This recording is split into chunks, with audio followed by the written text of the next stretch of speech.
Tom Watson. Mr. Speaker, though we are only halfway through proceedings, it is a pleasure to see you remaining jolly and calm.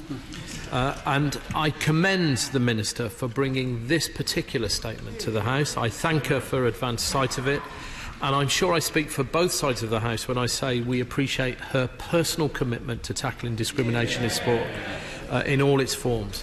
And I agree that the vast majority of football fans see racism, homophobia, sectarianism and bigotry as the ugly side of the beautiful game.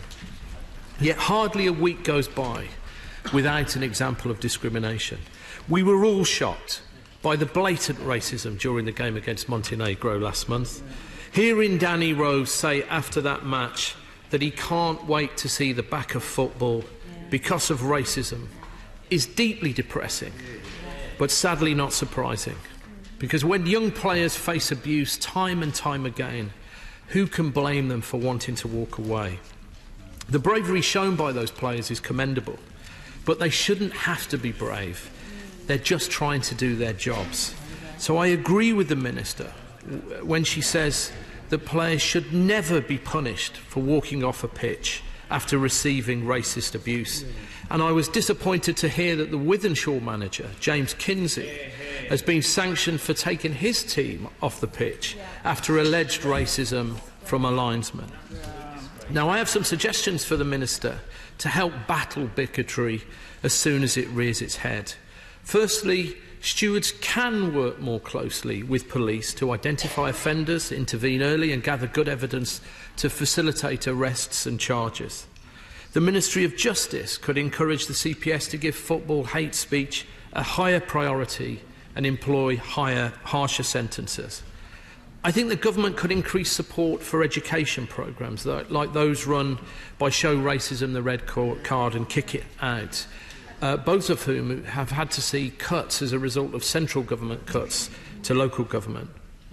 And let us also be aware that the far right are attempting to infiltrate football again through groups like the Football Lads Alliance, who marched on London only a few weeks ago, and some of their members were seen giving Nazi salutes. But I think we should also be aware that the problem is not just on the pitch and in the stands. It's online and in the media. The Minister mentions Crystal Palace's Wilfried Zaha, who retweeted some of the horrendous racism he receives. Given so much racist abuse directed at players is online, will the Minister explicitly include hate crimes aimed at sporting figures in the online harms consultation?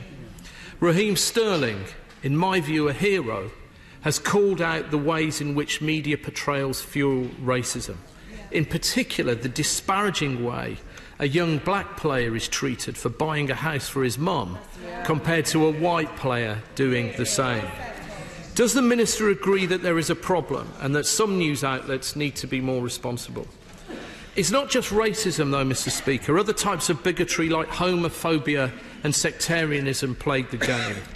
The Scottish Parliament has united in committing £14 million since 2012 to tackle sectarianism on the terraces. Can she match that for English football? Campaigns like Football versus Homophobia are doing great work, but 6 out of 10 LGBT supporters say they have witnessed homophobic abuse. So the Minister is absolutely right that the vast majority of fans abhor discrimination of any kind.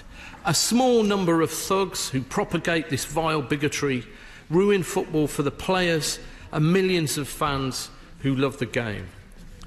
We don't always agree on things across these benches, but we're in absolute unity on this. Discrimination of any kind has no place in football. I and my team will do everything we can to work with her and her team to drive it out.